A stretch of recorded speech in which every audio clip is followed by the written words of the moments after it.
Previously on the save files.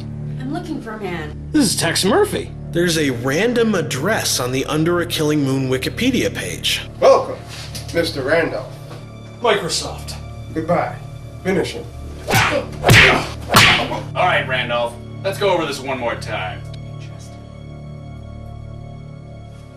Alright, Randolph. You can go. I understand you're looking for Tex Murphy. I am.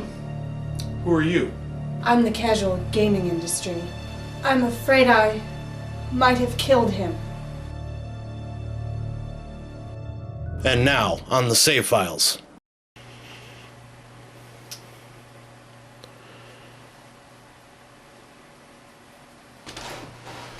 Good news. It's not human. Is it animal blood? No, actually. Getting a faint whiff of corn syrup. Add a little food coloring and voila. Homemade fake blood. That's good to know. I thought I was responsible for Tex Murphy's death. Why would you think you were responsible? Well, Tex isn't going to reappear in mainstream games without a ton of funding, so that leaves casual games. The problem is, we haven't really focused on adventure games. We've been putting out puzzle games and hidden object games. Yeah, but those hidden object games are becoming more like adventure games all the time, and your successes have paved the way for indie developers to make great adventure games like Darkfall and Barrow Hill. If anything, you're helping to find him, same as I am. Well, I hadn't thought about it that way. But either way, I think I'm in danger. Why? Because I woke up with that knife in my hand, and I didn't put it there. Good point. I'd better show you how to use one of these.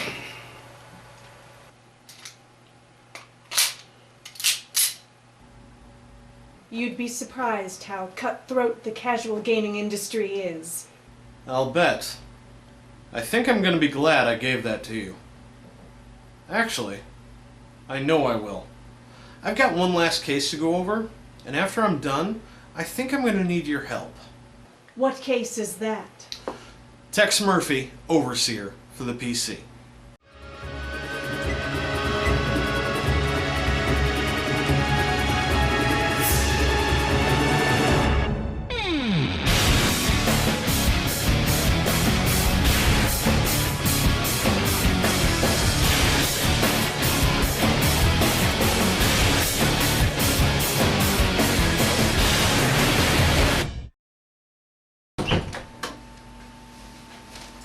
Ah, Virginia, thanks for coming on such short notice. Oh, no problem.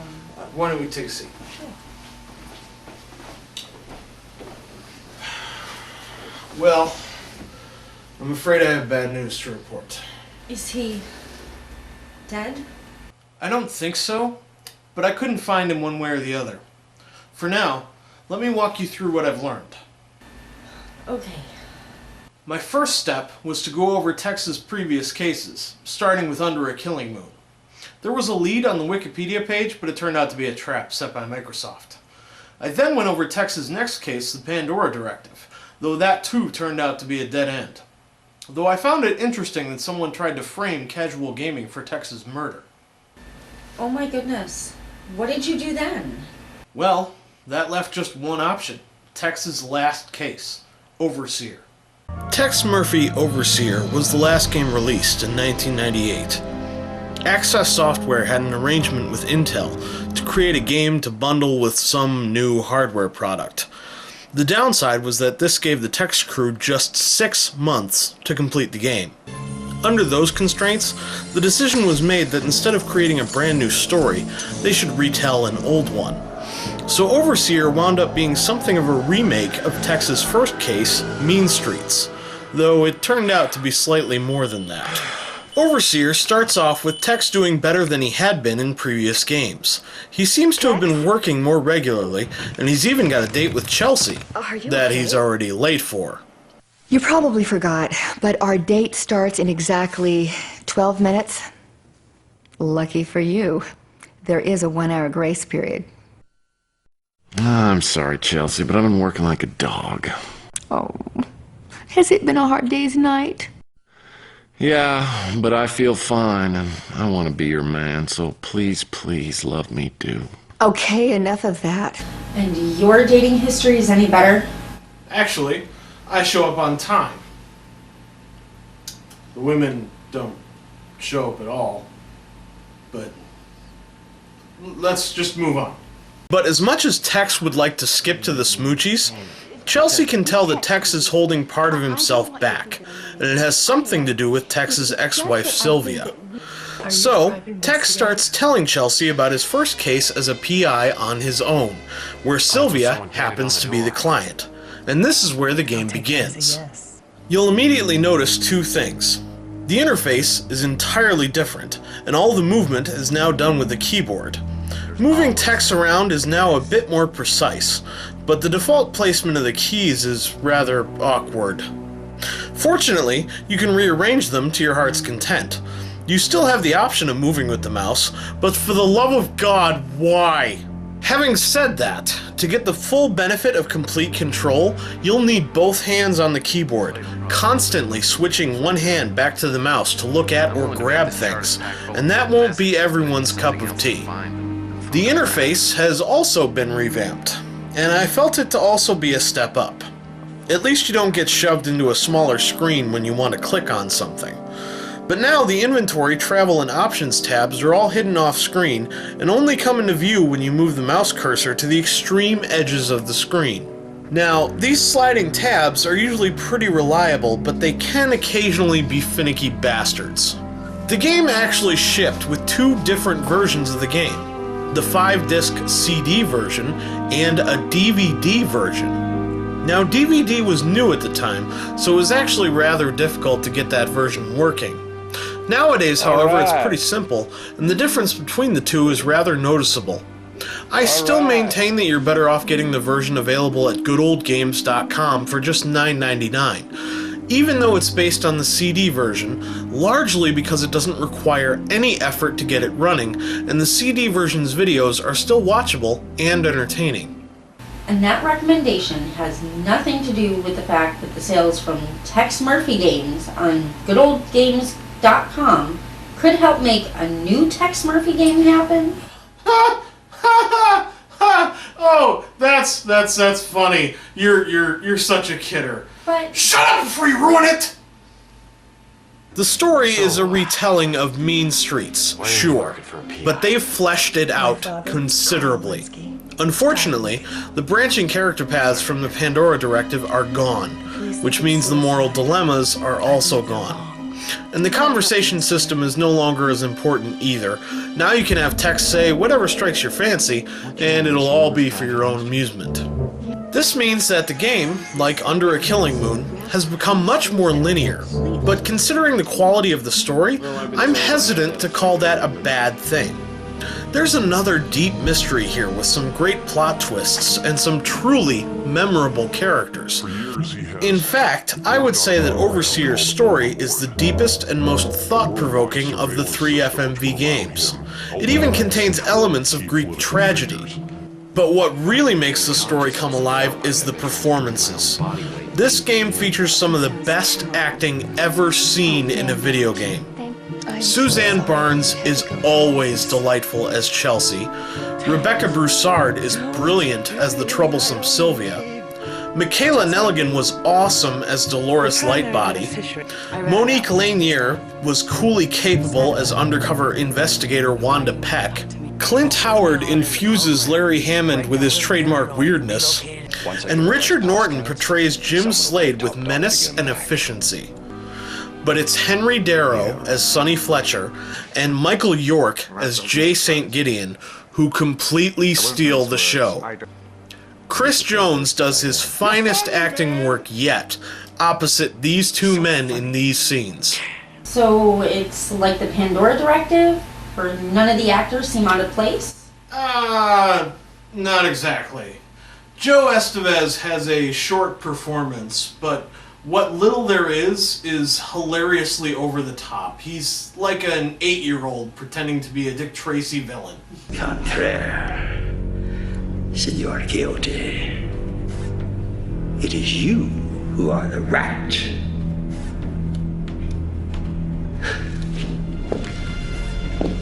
And you, my dear, the perfect piece of cheese. I'd hate to see what you do to your enemies. Well, you're about to find out. Yeah, that was bizarre. Oh, that's nothing. Rebecca Broussard, who plays Sylvia, at the time of shooting, I'm pretty sure she was Jack Nicholson's girlfriend. If she'd put in a good word and Adventure Games hadn't been headed down the toilet, God knows what we could have seen. Son of a bitch! Pansy ass! Yes! I'm looking for my Uncle Thomas. You see, we lost him last week. Never interrupt me, okay? Well, I know. Don't knock. Not on this door. Not for any reason. Do you get me, sweetheart? The puzzles in the game follow the Tex Murphy standard of being challenging and ingenious, though there aren't as many of them as there were in the Pandora Directive. And the hint system is still in place to help you if you get stuck. You can even skip puzzles outright if you want. That'll come in handy with the gallery security puzzle, I guarantee you. I do that puzzle the hard way only if I'm in the mood for an extreme challenge. There are a few bugs, and the game crashed more than once while recording for this video. Fortunately, the game features a crash recovery function that will restore you to the point just before it crashed, and you'll be able to continue from there. Don't mistake it for an autosave feature though. If you exit the game without saving, you'll lose everything since your last save. Overseer isn't perfect, certainly, and as far as gameplay goes, it's the weakest of the three games. And unfortunately, the game ends on a cliffhanger that has yet to be completely resolved. But I feel the story and the acting more than make up for this game's flaws, and I highly recommend you play all three of these games. They're all chock full of some of my most treasured gaming memories. But what's your favorite memory of the game? Again, this was real tough. But my favorite memory of the game is J. St. Gideon's backstory. The first time you meet J. St. Gideon, Tex talks to him about his handicap. Michael York delivers a monologue about ill-fated hope and dreams being crushed, and he does it with such intensity, such genuine feeling. It lends real pathos to the scene, and you can't help but feel sympathy for him. And Chris Jones doesn't say a word, but he doesn't have to. It's obvious Tex sympathizes with this bitter, lonely man as well. The whole scene made a huge impression on me, and it's moments like these that convince me that the Tex Murphy saga needs to continue. I loved that monologue so much, I used it as an audition piece for years. And I'm convinced, despite the fact that there's no way I did it better than Michael York, that that monologue is what got me the roles that I got. Wow. Is there anything else? I was able to piece together a few things. After Overseer, Microsoft captured Tex and held him hostage for years. Chris Jones and Aaron Connors of Big Finish Games rescued him in 2009, but after that, Tex appears to have gone underground, and despite my best efforts, I've been completely unable to locate him. But Chris Jones and Aaron Connors know where he is. Possibly. Nowadays, they make other brilliant story-driven games at BigFinishGames.com. But I've had absolutely no luck getting in contact with them. Interesting. Very well. What do I owe you? Well, your bill comes to $400. Well, I guess I don't have to tell you about our convenient payment plans. Shut up. I'm sorry about this. I really am. But my employers want Tex Murphy dead, and you have become something of a loose end. Who's your employer? I don't know. He didn't give me a name, just an address. And I don't care. He's paid me a lot of money to put you in the ground. Phew! Boy, am I glad I did not trust you. I really could have bought the farm. What's that supposed to mean? What do you think it means?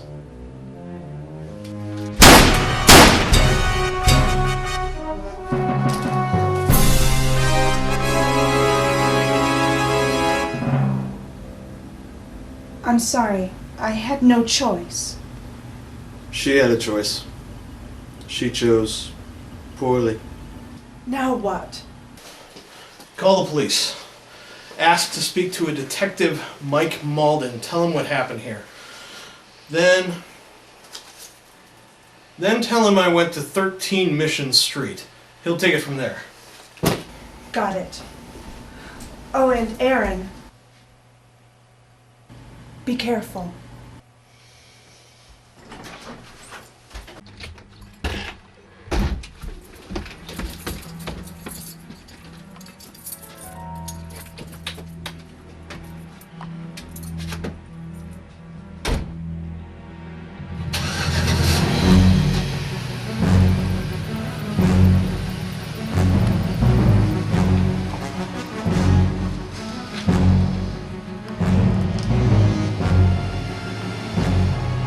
I was operating on pure adrenaline at this point.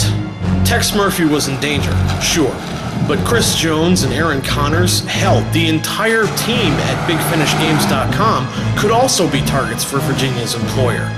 Whoever he was, he needed to be stopped.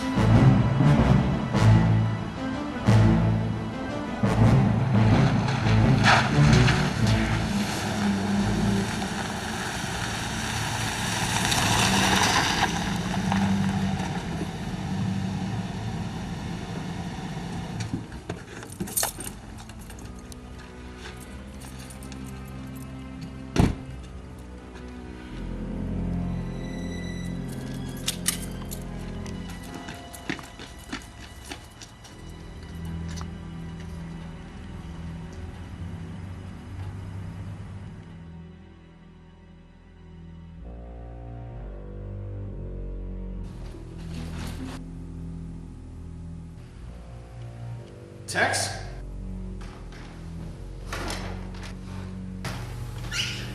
Not quite. Who the hell are you? I'm the average gamer. You sent Virginia to me? And you framed casual gaming for Tex's murder. Why? To find Tex Murphy, of course. And then kill her.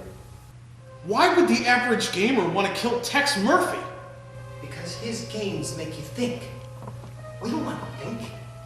We want games that require twitch reflexes and itchy trigger fingers. We want games about guns and explosions and more guns. We don't want games about solving mysteries. We want games about shooting people in the face! If you had your way, the only games to come out would be nothing but shooters. Imagine it. Every game store.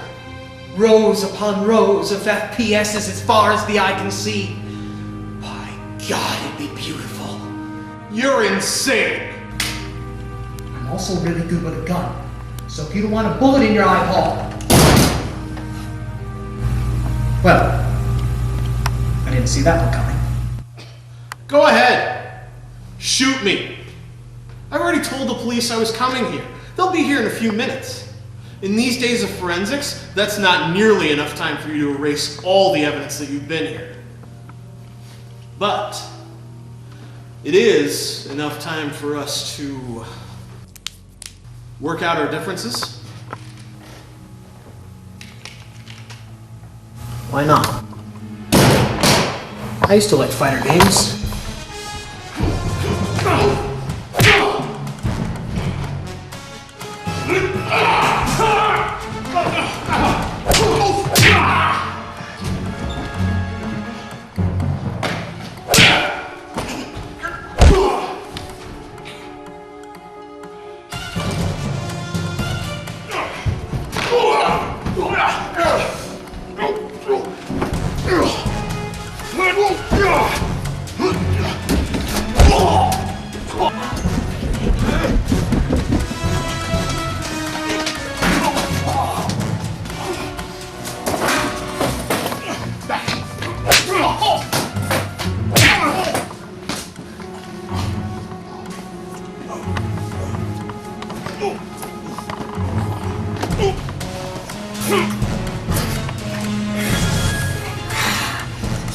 Beat us.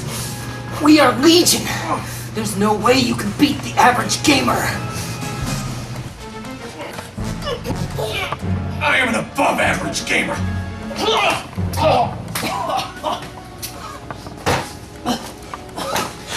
You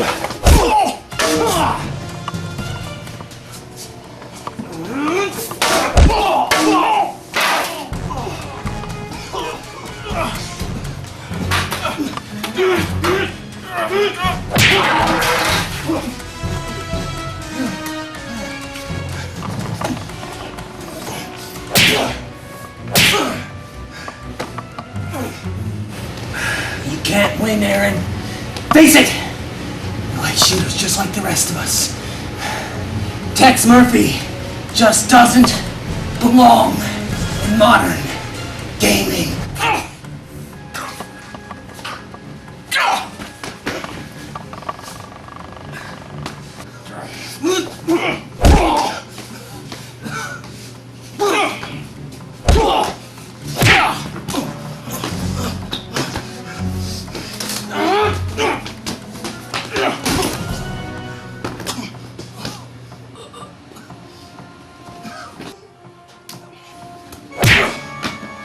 There's still a place for Tex in gaming.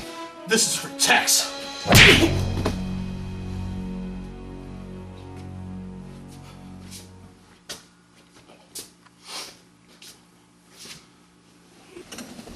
That was a hell of a fight.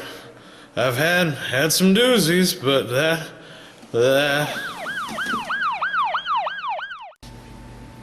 Did the police catch him? No. And I have no idea how he could have gotten away. Apparently, the average gamer is a slippery weasel. Any clue on how to find him? No. Though he did leave behind a piece of paper. It said, maybe thinking isn't all bad. Then there was a bunch of foul epithets and swearing. I think he thought he was online. So what now?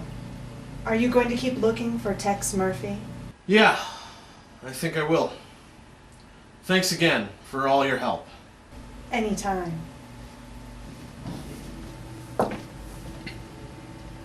You'll find him. Someday.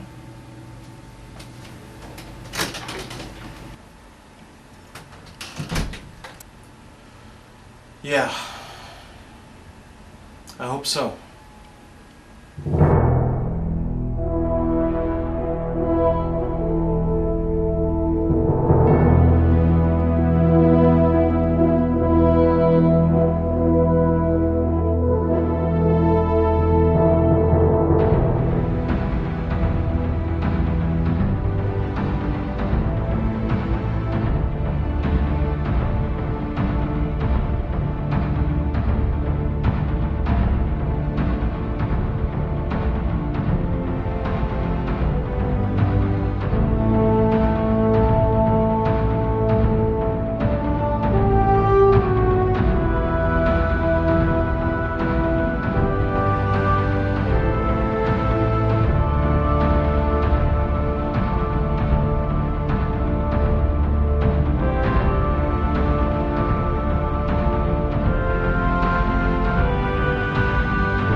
Unknown. Hello? Aaron Randolph, Yeah? Who's this? I hear you've been looking for me. Is this? Listen, kid, I appreciate your interest in my case, but it's gotten both you and me in a lot of danger. Remember, danger's like Jell-O. There's always room for more? That, and it takes a while to set up. Longer than it should. Anyway, look for me on BigFinishGames.com. I'll be there. And sooner than you think.